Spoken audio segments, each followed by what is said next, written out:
Vitamin B12 कम होने से क्या परेशानियां होती हैं? विटामिन B12 दूसरे विटामिनों की तरह नहीं है, इसके लिए सोर्स हमारी डाइट ही है। इसलिए सही डाइट अहम है। खराब खान पान से कई तरह की परेशानियां पैदा होती हैं। दूसरा, यह हमारे शरीर की कोशिकाओं के जेनेटिक मटेरियल्स DNA और RNA के निर्माण में मदद करता है। अगर इस विटामिन की कमी होती है तो कोशिकाएं सही से विभाजित नहीं हो पाती। इससे शरीर में RBC रेड ब्लड सेल्स यानी खून की कमी होने लगती है। इस स्थिति को मेगाब्लास्टिक एनीमिया कहते हैं।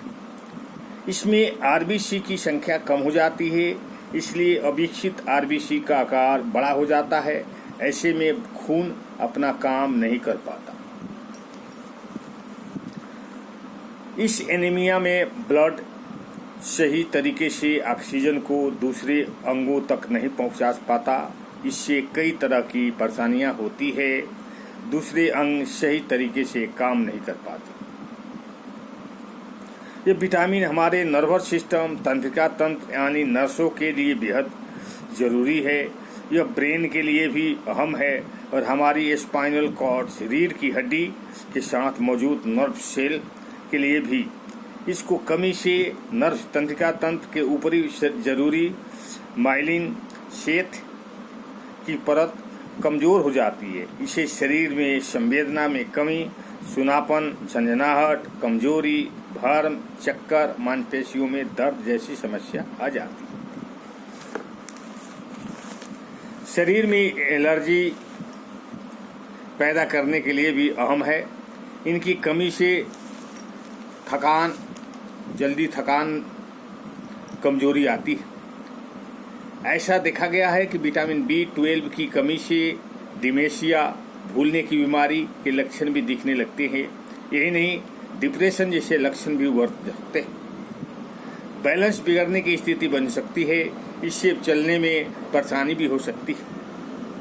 कई लोगों में जब इस विटामिन की कमी होती है तो ये वॉशरूम के मुंह धोने के दौरान आंखें बंद करते ही अपना बैलेंस खो देते हैं और फिर गिर जाते हैं। इसे वॉक्स वेसिन अटैक भी कहा जाता है।